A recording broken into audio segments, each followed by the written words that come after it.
Hello, Francisco. Are you there?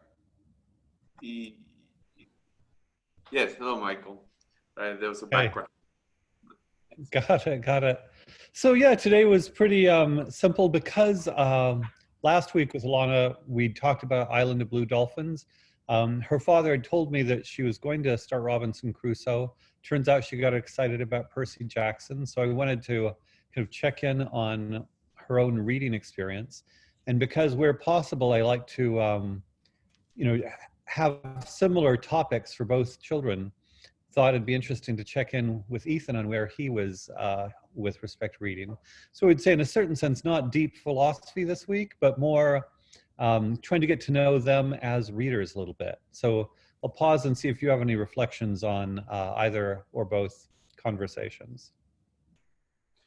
Um, yeah, I think it's good for them each to get an awareness. I think Ethan started doing that of what reading is, and then incorporating that into like a personal practice, which it seems like Alana already has uh, very much, and she sees it as just part of her everyday life. It's funny when she said that she just reads throughout the day.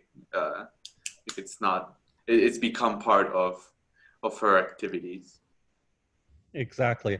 And I realize, especially when I do these kinds of conversations, that at this point it's very different from sort of a St. John's style Socratic experience where we're doing deep textual analysis.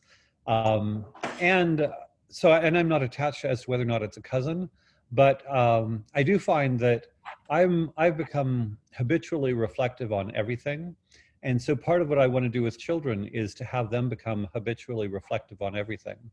Again, there's this fancy word metacognition, and often schooly exercises include a reflection stage. But my sense is when it's done in school, I don't know, for me, I personally chafe against school assignments. So if an English assignment or a history assignment says, and now have a reflection, for some reason it doesn't feel real to me. And part of this is interpersonal. If a textbook is telling us to reflect in a school context, it just feels like another school assignment. Whereas if another human being is asking you, what's the reading process like, then my sense is that they spontaneously and authentically, um, reflect on it. And so I like to make this sort of reflection a normalized, and I keep talking about a normalized part of human interaction. So I'll pause, and do you see this as continuous with kind of the St. John's experience, or very different? Or how does it strike you? Yeah, the way you made the distinction, which I agree, there's a very big distinction between reflection as mere assignment and reflection as activity, I would call it. And I think highlighting reflection as activity is the beginning of, I don't know if you'd agree, but the beginning of forming, instead of scales, habits. And a habit is a much more flexible, appropriate term for what we want to instill in other people, instead of just skills that you can just check off a list. No, I would agree. And and then the question is, um, why why these particular habits? And for me, it's because this is the way I am. But also, I guess I do believe that I'm going to talk about things like mental sort of agility and fluency. That it sounds like a very different sort of thing, but I'm involved in a lot of kind of entrepreneurial projects, and I find that other people who are involved in these projects, um, typically, you can bounce ideas around and you can try this one on and that one on, and it seems very different from philosophy or reflection in a simple sense. On the other hand, one of my biggest complaints about conventional schooling is that it's often kind of algorithmic or procedural. That the experience that many children take away from schooling is that learning is procedural. This is in algebra, this is what you do. In physics, this is what you do. In history, this is what you do. And that insofar as I think all of the good jobs in the 21st century are going to go to people who, one way or another, can work with concepts and can think about their own concepts and have this awareness of different ways to move things around in their mind. That's so very different from procedural learning that certainly dominates education up till 8th grade and generally 10th grade and mostly all the way through high school. Would you agree that what I'm doing is kind of working on this more conceptual fluency direction, the habit of conceptual fluency, as opposed to sort of the procedural learning? Yes, and I wonder if we could give a better view of what comes of what's the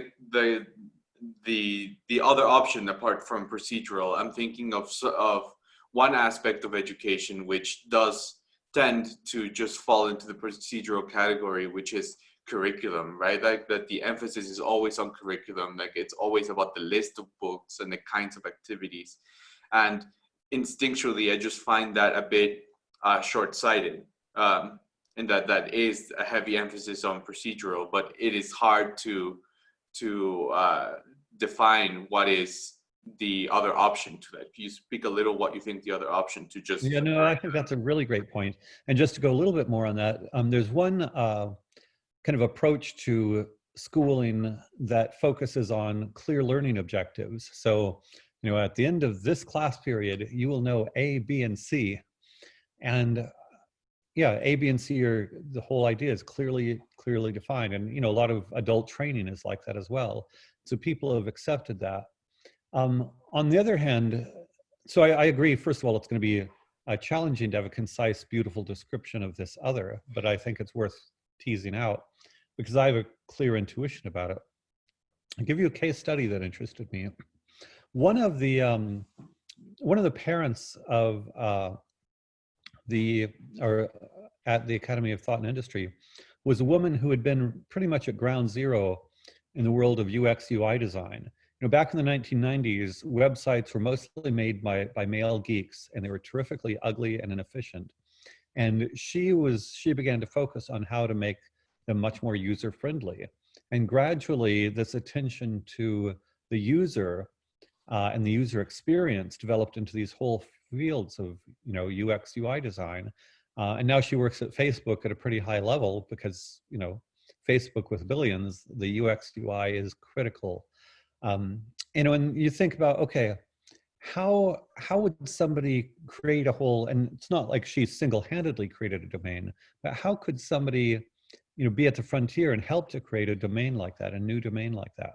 Because there didn't exist a procedural, you know, you look at something that sucks and you want to improve it, there's not exactly a procedure at that point.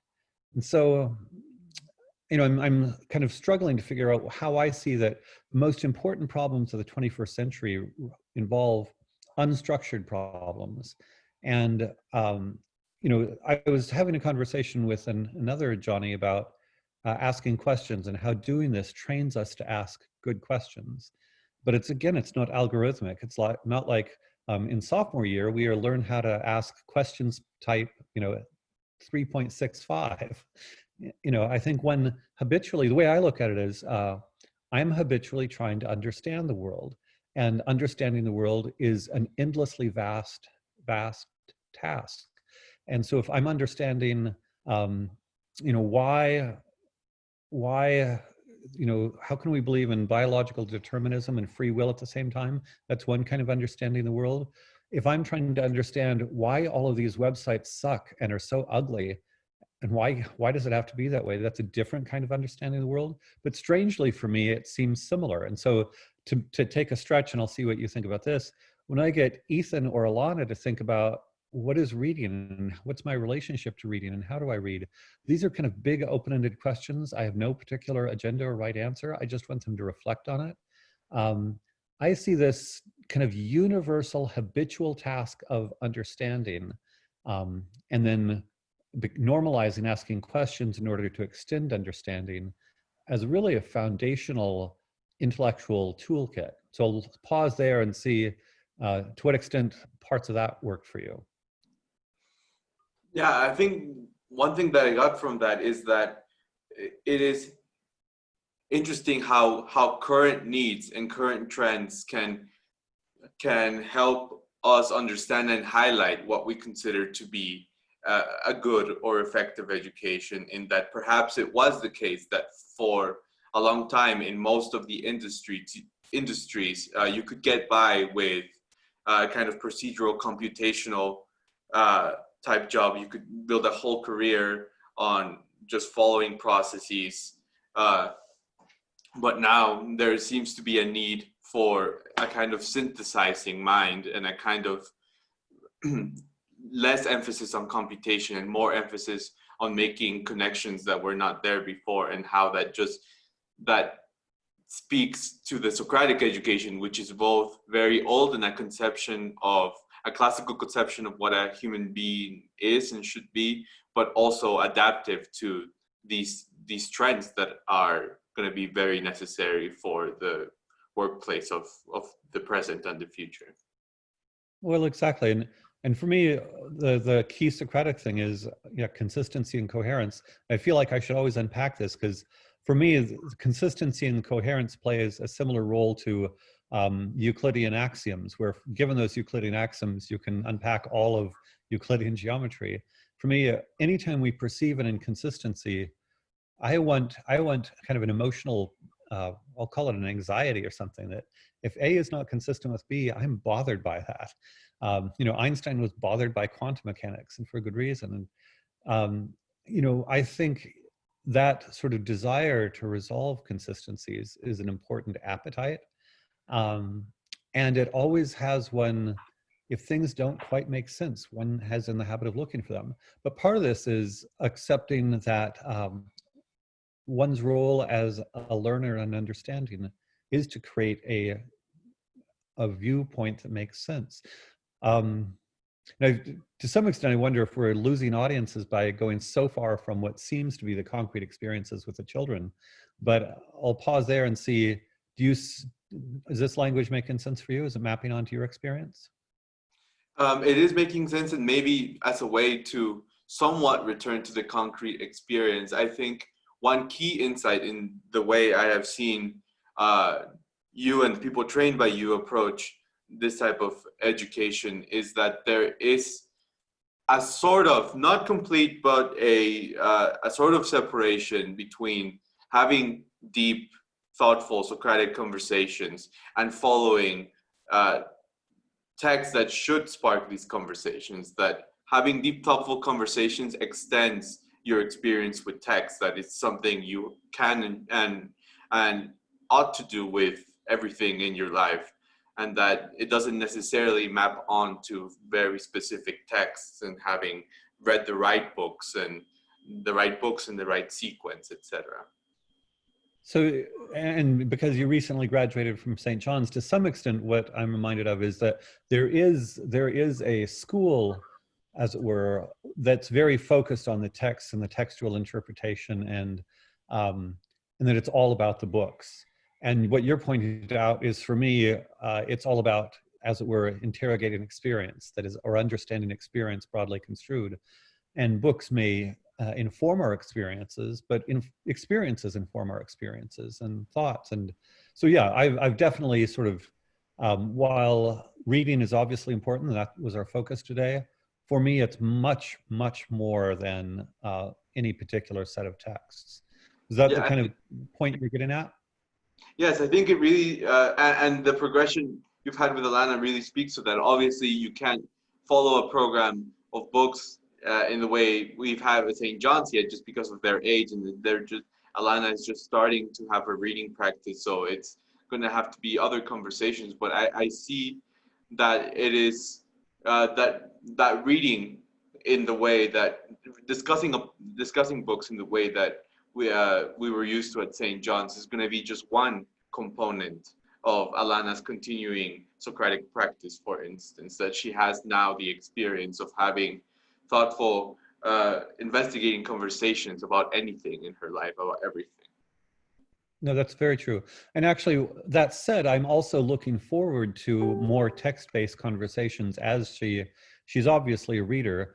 One of the challenges is I don't have the bandwidth I read one Harry Potter book, but I don't have time to read all the Harry Potter books to keep up with her. But as she reads things that I'm already familiar with, then I can begin to talk to her about various books that she has read.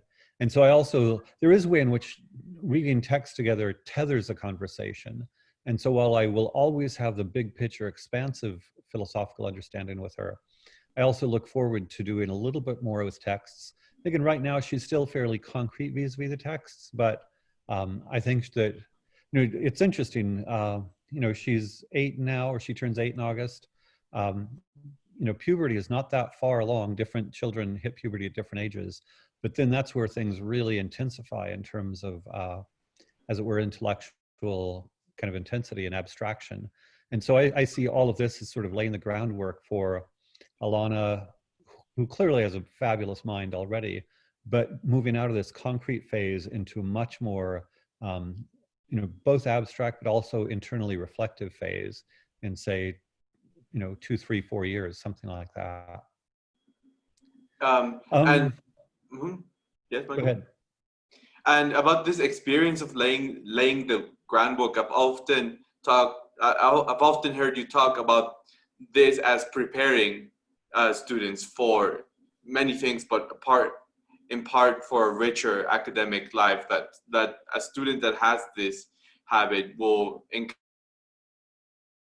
encounter new information, new deep academic information, and will react to it in a much different way than a student who hasn't had this practice. Maybe do you have an account of why that might be? So I'll try this on. So one, and this is from another teacher many years ago, I heard one teacher basically say, education is all about throwing spaghetti at the wall and seeing what sticks. And part of the interpretation is most of the time not very much spaghetti sticks. But to kind of go with the Socratic piece, if children are in the habit of wondering about the world and understanding the world and knowing that there's a lot more to understand, and knowing that their minds are trying to make pieces fit, then I think a lot more will stick.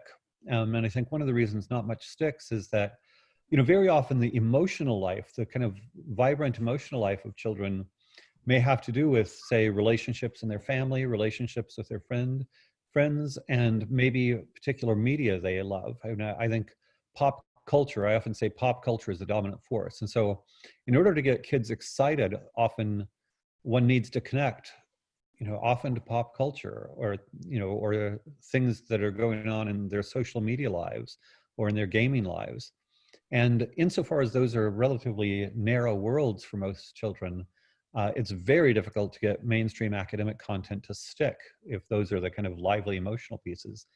So part of what I'm trying to do is to kind of early on extend what has some emotional resonance. And part of it is, I think both with Ethan and Alana, their parents are clearly talking about way more than kind of narrow things. And then with me, they have an experience of talking about way more. And they're reading, certainly Alana is now reading books that give her a much broader set of experiences. And so one way to think about this is to have this emotional liveliness that is much broader in Alana's experience. And it includes science. So we had a wonderful conversation on how do planes fly? And so she's kind of wondering about that. And so as opposed to somebody whose only lively pieces are, I'm angry at my mother and I love anime, how do you get to physics from that? Maybe eventually, but I'm always trying to connect the emotional lived reality of children to bigger topics. And part of this is expanding as early as possible, as much as possible, the emotional lived experience of children, so that as they encounter more traditional and valuable academic topics, a lot more spaghetti sticks on the wall. So pause and see how well that analogy worked for you.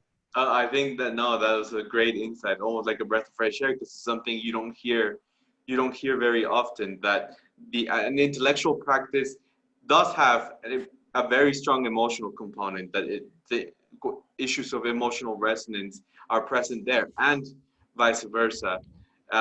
It just reminds me of the inherent playfulness that you experience when you talk to someone who is very interested in ideas, who is very competent, who just sees everything with an attitude of playfulness, because they've had this habit of their intellectual life is their emotional life and the other way around. Very, very much so. And I want to wrap it up, but just on that, of course, I think this is part of the experience you and I share, even though we attended St. John's decades apart, is that, something as abstract as Plato or Pascal or whatever is emotionally vibrant for us. And I think for people who are not yet in this world, it seems weird. And instead of having it seem weird, I want to create this very gentle path that brings people. So of course it's normal to care about the ideas. And I don't care about the names of the authors, but to care about understanding the world and to be emotionally passionate about understanding the world in a way that is constructive, super valuable. So again, you and I could go much more deeply on this, but to keep it reasonably short, let's have fun again next week. So have a great week, Francisco. Bye.